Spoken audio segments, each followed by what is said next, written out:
Boa noite a todos nossos amigos ouvintes do vlog do Cônjuge Pedro Villanueva. Desde já agradeço meus doações que recebo e continuo me ajudando nessa empreitada para a gravação de novos conteúdos e inscreva-se neste canal. Algumas pessoas me perguntaram a respeito do novo meme da internet, o tal do Pastor Mirim, que dentre outras coisas fala línguas estranhas, se acha ungido do Espírito Santo e etc. e engambela milhares, se não milhões de otários por aí. Eu penso que o tal Miguel Oliveira é um reflexo micro do nosso problema, por assim dizer, espiritual. Ou seja, as pessoas já perderam tão completamente o senso do ridículo no que diz respeito à religiosidade, que até um sujeitinho embusteiro como ele, e é um garoto de 14 anos, consegue seduzir pessoas incautas e completamente descerebradas. Eu poderia dizer que o Miguel Oliveira é a expressão mais completa do nosso barbarismo espiritual. Em que sentido eu falo isso? No sentido de que pessoas pretensamente adultas acreditam realmente naquele falatório vazio, egocêntrico e completamente amalucado daquele garoto. Porém, mais do que isso, eu fico impressionado como até o dado momento ninguém tomou providências, não necessariamente contra esse garoto, porque se nós observarmos bem, ele simplesmente mimetiza um modelo que é dado por alguém. Pode ser o modelo dos pais, pode ser o modelo da sua igreja, e assim sucessivamente. Então nós vemos um garoto que está sendo mal influenciado no que diz respeito a um modelo de vida e um modelo de espiritualidade, e por outro lado, evidentemente que alguém o inspira, alguém o serve de modelo. E eu gostaria de fazer uma comparação do Miguel Oliveira, que é um garoto de 14 anos, e por incrível que pareça ele me fez pensar num outro garoto, só que de 15 anos. O nome dele se chamava, porque infelizmente faleceu, Carlo Acutis. Quem foi Carlo Acutis? Foi um garoto italiano que nasceu na Inglaterra, filho de pais que eram completamente indiferentes à religião, mas que desde a mais tenra idade apresentava uma profunda devoção à Eucaristia, ou seja, a presença real de Cristo. Para as pessoas que conheceram Carlo Acutis, muitas delas relatam realmente não somente a extrema bondade desse menino, como também a sua extrema humildade. E podemos dizer assim que, fazendo uma investigação prévia do que foi a vida dele, ele demonstrava não somente uma alta espiritualidade, mas também um caráter de abnegação como de santidade. Inclusive, se não me falha a memória, ele começou a pesquisar sobre a história da Eucaristia, sobre os aspectos teológicos da Eucaristia, e ele fazia essa divulgação. E, no entanto, o garoto Acutis acabou apresentando uma doença muito grave, que foi uma leucemia, e que acabou ceifando sua vida aos 15 anos de idade. E aqui nós podemos até pegar um ponto interessante dessa fase final da vida desse garoto. Primeiro que o posicionamento dele com relação à doença não foi um posicionamento de desespero, não foi um posicionamento de reclamação, mas sim um posicionamento de plena serenidade perante a morte. Isso é o que chamou a atenção de muitas pessoas. Havia médicos que diziam a ele: meu querido, você está sofrendo muito. E aí o Carlo Acutis falava para o médico e para outras pessoas: não, tem muitas pessoas que sofrem mais do que eu. Isso aqui não é nada. E esse menino tinha tanta fé em Deus, e a fé em Deus nele era tão sincera, que quando ele se preparou para a morte, ele estava convicto do seu encontro com Deus. Vamos fazer assim uma equiparação entre Miguel Oliveira e Carlo Acutis. Por um lado, nós temos a expressão do mais completo desespero espiritual. Eu não vejo ali nenhum tipo de religiosidade. Nós vemos tão somente um garoto pretensioso, um garoto vulgar, um garoto desbocado, que sempre se coloca acima das pessoas e sempre se coloca como o centro das atenções. E isso sem prejuízo de algumas mentiras que rondam a sua vida. Ele inventou uma história de que ele nasceu surdo-mudo ou coisa parecida e que ele foi curado por algum milagre, e até o dado momento não há nenhuma prova realmente objetiva com relação a isso. Esse já é o primeiro ponto nebuloso da sua vida. O outro aspecto da sua vida é quando, por exemplo, o mesmo garotinho ministra curas milagrosas para pessoas com leucemia. Não, você está curada e não sei o que, blá blá blá. Com aquela arrogância, com aquela empáfia de quem acha que está com Deus na barriga. Não é nem o rei na barriga, é Deus na barriga. E aqui nós vemos, na verdade, a vulgaridade do sensualismo mais baixo, da espiritualidade mais vulgar, mais ralé. Mas eu confesso que o Miguel Oliveira não me causa necessariamente repugnância, se é que podemos dizer essa palavra.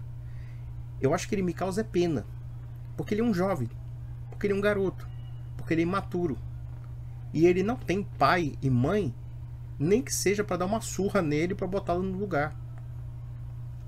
Pelo contrário, ele espelha um modelo de família, um modelo de espiritualidade e um modelo de igreja que é muito, muito, muito ralé. Muito, muito baixo. Muito, muito bizarro. Façam essa comparação. Carlo Acutis, 15 anos de idade, morreu de leucemia. Tinha uma vida exemplar. Uma vida de humildade e uma vida de mais completo serviço a Deus. Em nenhum momento você vai ver autocomiseração, excessiva vaidade ou coisa parecida na vida de Carlo Acutis. Eu poderia citar outros santos jovens que também morreram jovens e que foram católicos. Por exemplo, São Luís Gonzaga. São Luís Gonzaga era um aristocrata italiano do século XVI e, se não me falha a memória, ele morreu com 21 anos de idade, vítima da peste. E por que ele morreu vítima da peste? Porque ele foi cuidar dos doentes e preferiu morrer com os doentes. Vamos pegar um outro também, menino, que demonstrou sinais de santidade. Foi o José Sánchez del Río, que foi um garoto mexicano que se alinhou à causa cristeira contra as perseguições antirreligiosas do Estado mexicano, daquele presidente canalha, maçom, socialista, tudo que não presta, o Plutarco Elias Calles. O Plutarco Elias Calles simplesmente criminalizou a fé católica no México, onde 99,9% da população era católica. E houve uma guerra civil, que foi a Guerra Civil Cristeira, isso em 1926. E o José del Río foi preso pelas autoridades mexicanas e sofreu bárbaras torturas para renunciar à sua fé. E quando alguém desafiava, renuncia à tua fé, renuncia a Jesus Cristo, o garoto gritava, viva Cristo Rei, viva Cristo Rei. E malgrado essa perversão, esses homens que o torturavam arrancaram a sola dos pés do menino e obrigaram-no a andar quilômetros até o lugar da sua execução. E mesmo assim, aqueles algozes que estavam torturando, maltratando, espancando, arrancaram as solas dos pés dele, provocavam-no como se fosse o próprio demônio. Renuncia a Jesus Cristo, renuncia à fé, renuncia à Santa Madre Igreja. E ele sempre gritava, viva Cristo Rei, viva Cristo Rei, viva Cristo Rei. E quando, antes de ele ser executado, se não me falha a memória, permitiram ele falar as últimas palavras, ele simplesmente afirmou que estaria no encontro com Deus. E ele foi morto por um tiro de pistola. Comparem isso com Miguel Oliveira. A mais elevada espiritualidade que leva ao martírio, e um outro que se coloca como centro, equiparando a inúmeros vigaristas que lamentavelmente encontramos no meio evangélico. Um se coloca como o centro das atenções. Deus é um coadjuvante só. Se vocês observarem aquelas maluquices do Miguel Oliveira, Deus é apenas um coadjuvante. Está ali de enfeite. Está ali por acidente. Agora, quando pegamos a vida dos grandes santos, o Carlo Acutis, o José del Rio, ou mesmo São Luís Gonzaga, Deus estava no comando sempre, inebriando esses homens com os sinais da graça.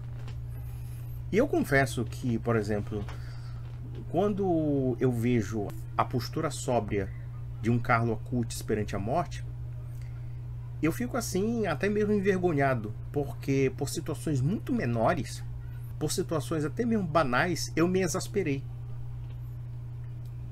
Eu fiquei horrorizado, eu fiquei assustado.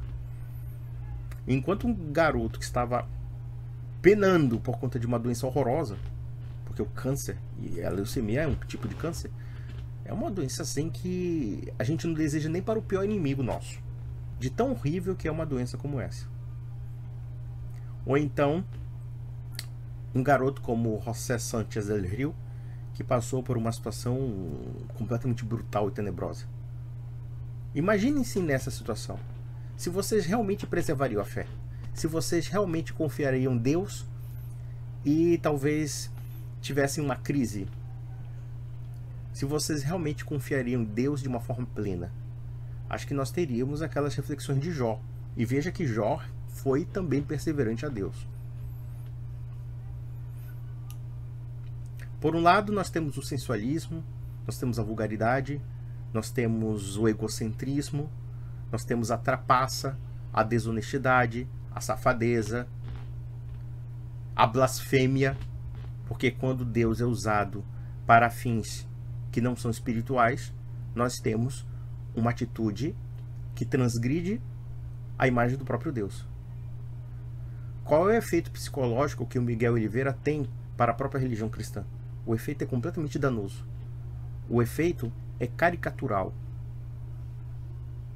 É horrível. É horrível para a fé cristã aquilo. E eu fico aqui colocando para vocês evangélicos, evidentemente que eu sei que há evangélicos muito sérios,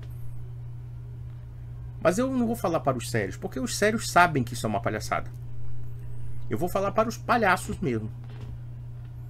Para aqueles que levam a sério isso. Para aqueles que não se escandalizam. Vocês deviam ter vergonha. Há quem diga que se paga uma alta quantia para assistir aquele espetáculo, aquele circo, aquela encenação patética de um sujeitinho pretensioso e completamente ignaro no que diz respeito à espiritualidade cristã. Eu digo para vocês, meus amigos, o Miguel Oliveira não tem nada a oferecer a ninguém. E eu digo mais, ele é um pobre diabo. Eu digo assim, um pobre diabo, que até chega a ser uma redundância. Por que eu digo que ele é um pobre diabo? Porque ele não tem boas referências. Pense em você, por exemplo, que foi educado por um bom pai. Foi educado por uma boa mãe. Aquele pai e aquela mãe te deram referências, te deram valores, para você não cair em engodos, para você não cometer erros, deslizes e até blasfêmias. Em suma, para você ser um homem e uma mulher de bem. E o que o Miguel Oliveira representa? Ele representa realmente uma depravação no sentido familiar. Eu não sei até que ponto a família dele o influencia. Pode ser também uma família evangélica, mas ele mimetiza todos aqueles elementos, aquelas linguagens típicas daqueles pastores que são embusteiros. Tipo o Pablo Marçal, pelo menos o Pablo Marçal eu sei de pastor, Malafaia e muitos outros. Inclusive, parece-me, alguém entrevistou: você vai querer ser deputado? Você vai querer ser senador? Coisa parecida. Vocês imaginam um santo da Igreja Católica pensando nisso? Vocês imaginam um santo da Igreja Católica pensando dessa maneira? Assim, eu vou me promover virando santo. Vocês imaginam os apóstolos fazendo isso? Vocês imaginam os verdadeiros cristãos nesse tipo de egocentrismo, de egolatria? Você pode ter certeza? Não. com certeza não. Então é basicamente isso. Nós temos um pobre ímpio. Mas quando nós falamos do pobre ímpio, nós temos que ter mais pena ainda, porque, primeiro, é uma criança imatura de 15 anos, mas que demonstra já uma má índole. Essa má índole tem uma certa mimetização, uma certa imitação. Ele se inspira em alguém. E quem o inspira é tão ruim ou pior do que ele. E eu posso dizer uma coisa para vocês. Eu acho que recuperar a fé católica é uma questão até de sobrevivência da alma do Brasil. Sério, com todo respeito aos evangélicos, mas eu acho o evangelismo extremamente árido, extremamente danoso em alguns aspectos. Porque existe uma carência muito grande de referências, uma carência muito grande de substância. E eu posso dizer isso para vocês, por exemplo, agora no evento da morte do Papa. E aí nós nos descobrimos vinculados a tradições religiosas e espirituais muito mais elevadas do que essas macaquices, do que esses espetáculos ridículos e vulgares. Se o Miguel Oliveira, perto de um papa, não passa de um reles cretino, um pobre cretino, que dirá perto de um santo? De um santo jovem, não precisa ser velho, não precisa ser um santo vivido como Santo Agostinho. Pode ser um santo que infelizmente mal viveu sua vida. Morreu com 15 anos, com 14 anos, com 10 anos de idade, enfim. E no entanto, eu posso dizer que para os evangélicos, o Miguel Oliveira deveria ser objeto de repúdio e de vergonha. E mais além, eu penso que o Conselho Tutelar deveria tomar providências quanto não somente à igreja desse sujeito, se é que podemos dizer que isso é uma igreja, como também até os próprios pais desse garoto. Há quem diga que o Conselho Tutelar tomou providências tentando impedi-lo de falar. E, no entanto, parece que a seita dele está mais preocupada com dinheiro e com publicidade. Parece que deixaram o menino falar bobagens e realmente afundando a alma desse garoto. O que nós podemos dizer? Nós temos que rezar pela alma dele para que ele se converta. E de preferência ao catolicismo mesmo. Paciência.